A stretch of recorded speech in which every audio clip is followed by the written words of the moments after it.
సాక్షాత్ కైలాస శంకరుడే తాళడి శంకరుడిగా అవతరించారు. అందుకే ఒక్క శంకరాచార్య స్వామి వారి జీవితంలో మాత్రమే ఒక విచిత్రం. సన్యాసాశ్రమ స్వీకారమునకు పూర్వము తల్లిదండ్రులుంచిన పేరు ఏదుంటుందో అది సన్యాసాశ్రమ స్వీకారం చేసి గురువుగారి దగ్గర ప్రణవోపదేశం పొందిన తరువాత ఉండదు. దీక్షానామముగా వేరొక నామం ఉంటుంది. కానీ ఒక్క శంకర భగవత్పాదుల విషయంలో మాత్రం సన్యాసాశ్రమ స్వీకారమునకు పూర్వము తల్లిదండ్రులుంచిన పేరు శంకర. సన్యాసాశ్రమం ఇచ్చిన తరువాత వారి గురువుగారైనటువంటి గోవింద భగవత్పాదాచార్యుల వారు ఉంచినటువంటి పేరు కూడా శంకర. ఎందుకని వారికి దీక్షానామము మారలేదు అంటే ఒక్కటే కారణం. కైలాసమునందు ఉండేటటువంటి శంకరుడు ఎవరున్నాడో ఆయనే భూలోకంలో కలియుగంలో శంకర భగవత్పాదుల రూపంలో అవతరించారు. నమః కపర్దినీచ వ్యుక్తకేశాయచ అని. జటాజూటంతో ఉండేటటువంటి పరమేశ్వరుడు వ్యుక్తకేశుడై అంటే ముండిత శిరస్కుడై, శిరస్సు మీద ఏమీ వెంట్రుకలు లేకుండా గుండుతో కూడుకున్నటువంటి వాడై, బాగా అర్థమయ్యేటట్టు చెప్పాలి అంటే ఈ భూమి మీద నడయాడాడు. ఎందుచేత ఆయనకు అవసరం వచ్చింది అంటే చేతిలో ఒక ఆయుధాన్ని పట్టుకుని ధర్మ వ్యతిరేకమైనటువంటి వాళ్ళని చంపడానికి అవకాశమైనటువంటి స్థితి కాదు కలియుగ ప్రారంభం. ఎందుచేత అంటే మహాభారత యుద్ధం జరిగిన రోజులలో కృష్ణ పరమాత్మ ప్రతిజ్ఞ చేశారు. పరిత్రాణాయ సాధూనాం వినాశాయ చ దుష్కృతాం ధర్మ సంస్థాపనార్థాయ సంభవామి యుగే యుగే. నేను ధర్మాన్ని పాడు చేసేటటువంటి వాళ్ళని మట్టు పెట్టడానికి, ధర్మాన్ని మళ్ళీ సువ్యవస్థితం చెయ్యడానికి అవతార స్వీకారం చేస్తూ ఉంటాను. కానీ ధర్మ వ్యతిరేకులైన వారందరినీ చంపుకుంటూ వెళ్ళిపోతే కలియుగంలో అసలు మనుష్యుడు అన్నవాడు మిగలడం. కలి యొక్క ఉద్ధతి అటువంటిది. కాబట్టి ఇప్పుడు చేతిలో ఒక అస్త్రాన్ని పట్టుకుని లేకపోతే ఒక శస్త్రాన్ని పట్టుకుని ఎవరు ధర్మ వ్యతిరేకులుగా ఉన్నారో వాళ్ళందరినీ చంపేయడం తేలిక మార్గం కాదు, అది అనుసరణీయము కాదు. మనసులను ఆవహించి ఉన్నటువంటి కలిని తొలగగొట్టాలి, అందరినీ ధర్మ మార్గంలో నడిపించాలి. అందుకే ఈసారి కృష్ణ పరమాత్మ చేసినటువంటి ప్రతిజ్ఞకి కొనసాగింపుగా పరమశివుడు కైలాసంలో ఉన్నటువంటి సర్వేశ్వరుడు ఈ భూమండలం మీద అవతరించాడు. అవతరించి భారతదేశం నలుచెరగుల పాదచారి అయి 3 పర్యాయములు పర్యటించారు. కేవలం 32 సంవత్సరములు మాత్రమే వారు శరీరంతో ఉన్నప్పటికీ అవైదికమైనటువంటి వాదనలన్నిటినీ ఖండించి మళ్ళీ వేదము యొక్క ప్రమాణాన్ని సువ్యవస్థితం చేశారు. అద్వైత మార్గము శంకరాచార్యుల వారు కొత్తగా కనిపెట్టినది కాదు.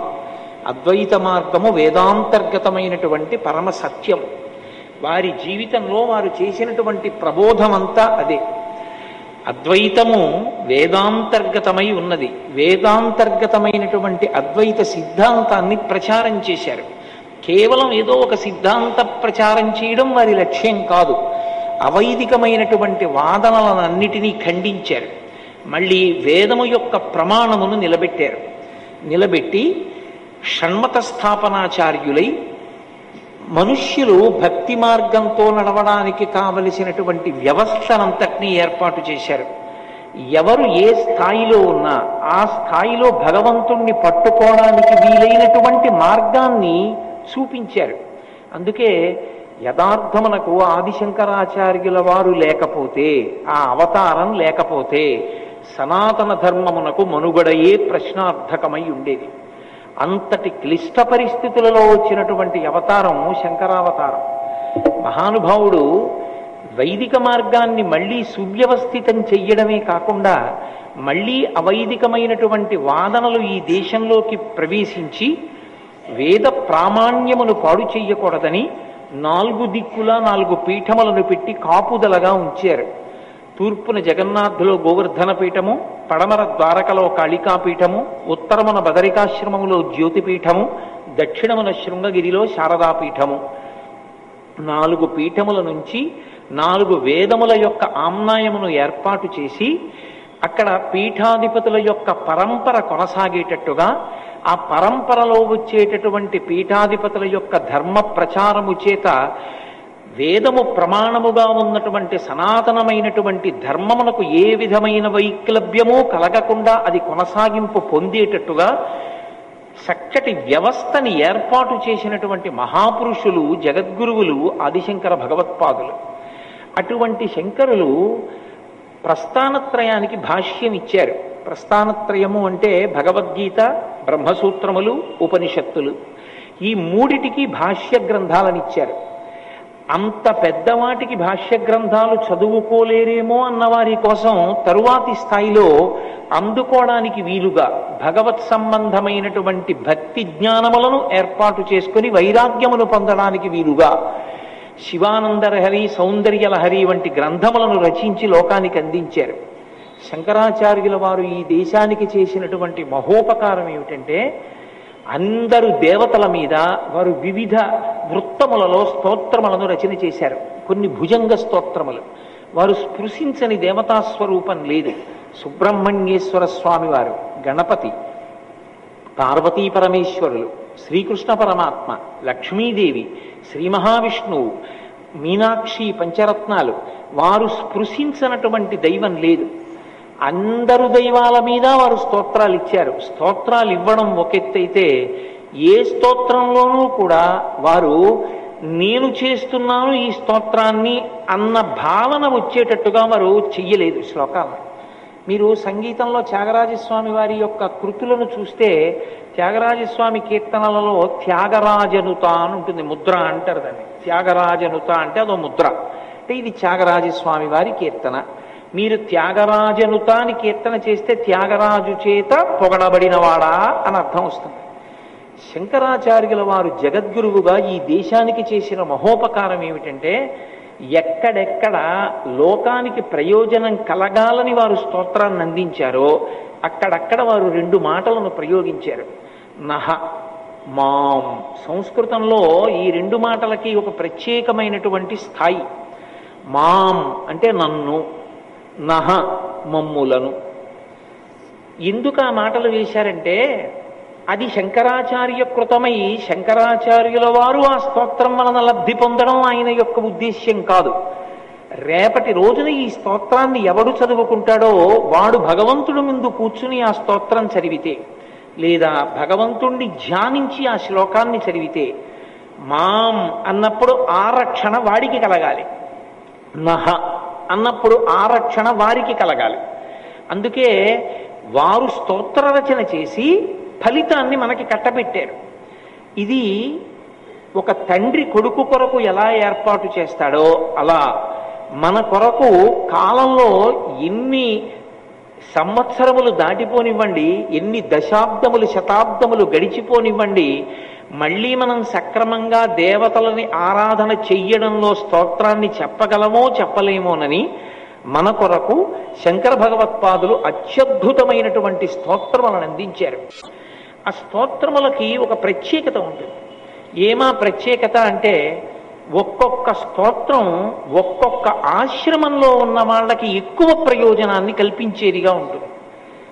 జిజ్ఞాసువులు ఉంటారు, అంటే అసలు భగవంతుడి గురించి తెలుసుకోవాలి, అసలు గురువు అంటే ఎవరు తెలుసుకోవాలి, తల్లి అంటే ఎవరు, తండ్రి అంటే ఎవరు, పాపం అంటే ఏమిటి, పుణ్యం అంటే ఏమిటి, లేకపోతే సాధన అన్న మాటకు అర్థం ఏమిటి, దైవము అని ఎవరిని పిలవాలి, ఇవి తెలుసుకోవాలి అనుకున్న జిజ్ఞాసువుల కొరకు వారు ఒక అద్భుతమైనటువంటి స్తోత్రాన్ని ఇచ్చారు. దాన్ని ప్రశ్నోత్తరమాలిక అంటారు. ప్రశ్న ఎవరో వెయ్యలేదు శంకరాచార్యుల వారిని, సాధకుని యొక్క స్థాయిలోకి ఆయన కిందకొచ్చి అయోమయావస్థలో ఉన్నటువంటి సాధకుడు జిజ్ఞాసు అయి తెలుసుకోవాలనుకున్నప్పుడు ఎటువంటి ప్రశ్నలు వేస్తాడో ఆ ప్రశ్నలు ఆయనే వేశారు. జగద్గురు స్థాయిలో కూర్చుని అయోమయావస్థకి గురి కావలసిన అవసరం లేకుండా చాలా తేలికైన మాటలతో లఘువైన సమాధానాలతో జవాబులు ఇచ్చారు. ఇచ్చి దానికి ఆయన ఇంకొక పేరు పెట్టలేదు. శంకరులు ఎప్పుడు ఎక్కడ ఏ పేరు పెట్టినా, ఏ పేరుతో పిలిచినా దానికి ఒక ప్రాధాన్యత ఉంటుంది. శంకర వాంగ్మయమునందున్నటువంటి అద్భుతం అదే. ఆయన దానికి ప్రశ్నోత్తర మాలిక అని పేరు పెట్టారు. మాలికకి ప్రయోజనం ఏమిటంటే ధరించడం. ధరించి వాసన చూసి పక్కన పెట్టినా ధరించి ఉన్నట్టే లెక్కలోకి వస్తుంది. నాకు ఇప్పుడు ఈ మాల పట్టుకొచ్చారు. ఈ మాల ప్రయోజనమేమి? నా మెడలో వేయడమే. నా మెడలో వేసిన తరువాత నేను వాసన చూసి పక్కన పెడితే అది ఇక నేను స్వీకరించినట్టే, నేను అనుభవించినట్టే ఆ మాలని. అది మెడలో వేయబడుతుంది కాబట్టి దానికి మాల అని పేరు. ఆయన అన్నారు ప్రశ్నోత్తర మాలిక అంటే ఇది నువ్వు చదివి వదిలిపెట్టేది కాదు, ఇది నీ మెడలో ఉండాలి. మెడలో అంటే కంఠమునకు తగులుతుంది, కంఠగతమై ఉండాలి. ఇది నీకు ఎప్పుడూ ధారణలో ఉండాలి. ధారణలో ఉంటే గురువెవరు? వెంటనే శంకరులు ఏం చెప్పారో జ్ఞాపకం వస్తుంది. ఓ గురువు గారంటే ఇది. అమ్మ ఎవరు? వెంటనే గుర్తొస్తుంది, ఓ శంకరులు ఇలా చెప్పారు. కాబట్టి దానికి ఆయన ప్రశ్నోత్తర మాలిక అని పేరు పెట్టారు. ఇప్పుడు ఆ ప్రశ్నోత్తర మాలిక రోజు చదువుకుంటే ఏమవుతుందండి అని అడిగారు అనుకోండి. ప్రశ్నోత్తర మాలిక రోజు చదువుకుని ప్రశ్నోత్తర మాలికకి వ్యాఖ్యానం వింటే జిజ్ఞాసువుకి స్పష్టమైన అవగాహన కలుగుతుంది, అయోమయమంతా పోతుంది. ఎంత గొప్పగా పోతుందంటే అవ్యక్తరేఖామివ చంద్రరేఖాం పంసు ప్రసిద్ధామివ హేమరేఖాం క్షతప్రరూఢామివ బాణరేఖాం వాయుప్రభిన్నామివ మేఘరేఖాం అంటారు వాల్మీకి మహర్షి. వాయువు చేత కొట్టబడిన మేఘము చెదిరిపోయినట్టుగా అయోమయావస్థ అంతా పోయి స్పష్టమైన అవగాహన కలుగుతుంది. సాధకుల ప్రయోజనము కొరకు ప్రశ్నోత్తర మాలికనిచ్చారు వారు. అలాగే అద్వైతానుభూతి ఒక గ్రంథాన్ని ఇచ్చారు. అలాగే వారి శరీరాన్ని విడిచిపెట్టేసేటప్పుడు శిష్యులు వెళ్ళి అడిగారు, అయా మీరిచ్చిన వాంగ్మయం మహాసముద్రం, మీరు అవతార పరిసమాప్తి చేస్తున్నారు, ఇక ఆ తర్వాత శరీరంలో ఉండి పిలిస్తే పలకడానికి మీరు ఉండరు, కాబట్టి మాకు సమస్తమైనటువంటి వేదాంత సారాన్ని అనుష్ఠానంలో మేము గుర్తు పెట్టుకోవలసినవి, పాటించవలసినవి లఘువుగా చెప్పండి అంటే అప్పుడు వారు అవతార పరిసమాప్తి చేసే ముందు కొన్ని మాటలు చెప్పారు. వేదో నిత్యమధీయతాం తదుదితం కర్మస్వనుష్ఠీయతాం. అవతారం దేనికొచ్చిందో అవతార పరిసమాప్తి కాలమనందు ఆ మాటతో పూర్తి చేశారు. ఎందుచేత అంటే లోకంలో లౌకికంగా కూడా ఒక మర్యాద ఉంటుంది. చనిపోయే ముందు ఒక వ్యక్తి వాంగ్మూలం ఏదిస్తాడో అదే సత్యము అని. అవతార పరిసమాప్తి కాలమునందు కూడా శంకర భగవత్పాదులు తన అవతార ప్రయోజనాన్ని చెప్పారు. వేదో నిత్యమధీయతాం, వేదమును ప్రమాణముగా అంగీకరించు. తదుదితం కర్మస్వనుష్ఠీయతాం, వేదం ఎలా చెప్పిందో అలా కర్మ చెయ్యి తప్ప వేదము చెప్పనిది నీ యొక్క స్వంత ఆలోచన తీసుకొచ్చి కర్మానుష్ఠానమునందు పెట్టవద్దు అని వారు లఘువైన సమాధానములతో శిష్యులకు సందేశం ఇచ్చారు. ఒక్కొక్క స్తోత్రము, ఒక్కొక్క గ్రంథము, ఒక్కొక్క ఆయన ఇచ్చినటువంటి అనుగ్రహ భాషణము ఒక్కొక్క స్థాయిలోని వారి కొరకు ప్రత్యేకంగా నిర్దేశించారు. మోహాన్ని పోగొట్టడానికి మోహముద్గరము అని భజగోవిందం భజగోవిందం గోవిందం భజమూఢమతే అంటూ ఇచ్చారు. అర్ధనారీశ్వర స్తోత్రము అని ప్రత్యేకంగా ఒక స్తోత్రాన్ని శంకర భగవత్పాదులు చేశారు. ఈ అర్ధనారీశ్వర స్తోత్రం ఎవరి కొరకు?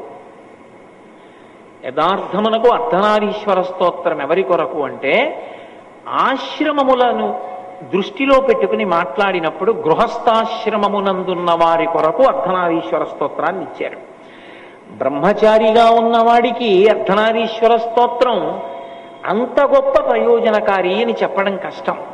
అలాగే వానప్రస్థుకి, సన్యాసికి ఆ వైభవాన్ని కీర్తించడానికి, మనసులో పెట్టుకోవడానికి పనికొస్తుందేమో కానీ ఒక ప్రయోజనాన్ని వనకూర్చడంలో కేవలముగా గృహస్థాశ్రమంలో ఉన్న వాళ్ళకి మాత్రం కరదీపికగా గొప్ప ప్రయోజనాన్ని చేకూర్చగలిగినటువంటి ఒక మణిగా శంకర భగవత్పాదులు బహూకరించినటువంటి అపూర్వమైనటువంటి స్తోత్రం అర్ధనారీశ్వర స్తోత్రం.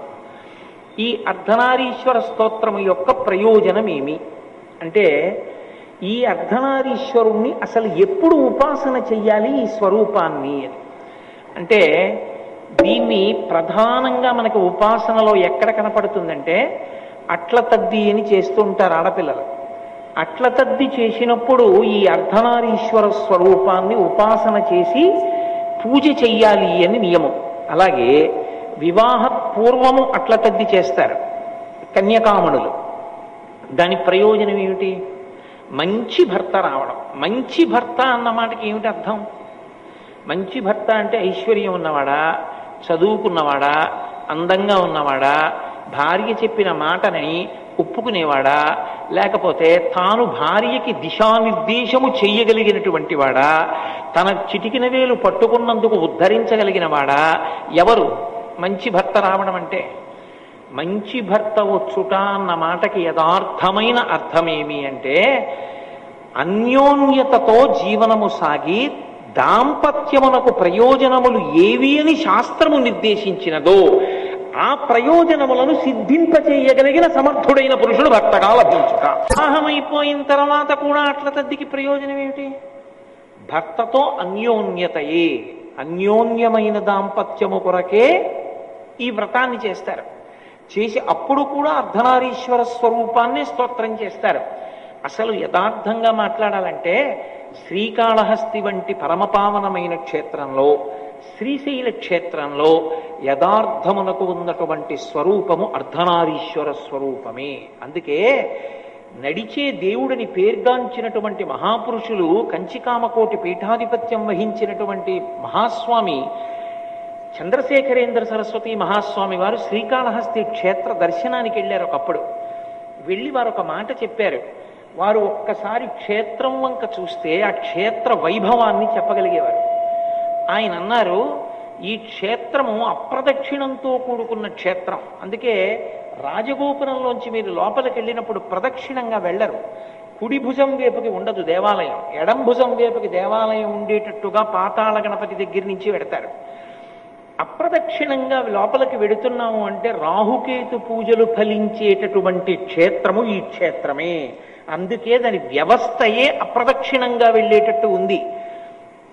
ఇక్కడ స్థలవృక్షం మహాబిల్వం. ఈ శ్రీకాళహస్తి క్షేత్రంలో అర్ధనారీశ్వర స్వరూపము అధిష్టానమై ఉన్నది. ఎక్కడో ఉంది ఆ స్వరూపం అన్నారు. తర్వాత ఆ స్వరూపం సువర్ణముఖరీ నది యందు ప్రకాశించింది. అక్కడ తవ్వుతున్నప్పుడు ఇప్పటికీ అక్కడ దేవాలయం ఉంది. కాబట్టి శ్రీకాళహస్తి క్షేత్రమునందు అర్ధనారీశ్వర స్వరూపం, శ్రీశైల క్షేత్రమునందు కూడా జ్యోతిర్లింగం ఒకచోట, భ్రమరాంబాదేవి ఒకచోట ఉన్నప్పటికీ అది అర్ధనారీశ్వర స్వరూపంతోనే ఉంటుంది. అందుకే ఇప్పటికీ శ్రీశైల క్షేత్రంలో సుప్రభాత పఠనం చేసి ప్రపత్తి చేసేటప్పుడు భ్రమరాంబా సహిత మల్లికార్జునుణ్ణి అర్ధనారీశ్వర స్వరూపంగానే స్తవం చేస్తారు. సోమోత్తంశ అపురి రామార్థభాగ శ్రీశైలాగ్రే కలతి వసతిర్విశ్వరక్షాధురీణ ఏణం పాణౌ సరసి తరుణోల్లాసమేణాంకఖండం పార్శ్వే వామే వపుషి తరుణీ ద్రక్షు కారుణ్యలీలాం భూతిం పాలే స్మితమభిముఖే గాంగమం భక్కపద్దే బిభ్రత్ప్రేమ్ణా భువనమఖిలం శ్రీగిరీశస్సపాయాత్. శ్రీగిరీశస్సపాయాత్. ఓ శ్రీగిరి, ఈ శ్రీశైల క్షేత్రమునందుండేటటువంటి మల్లికార్జునుడా, నీ స్వరూపం ఏమిటో తెలుసా? ఏణం పాణౌ, జింక పిల్లని చేత్తో పట్టుకుంటాడు.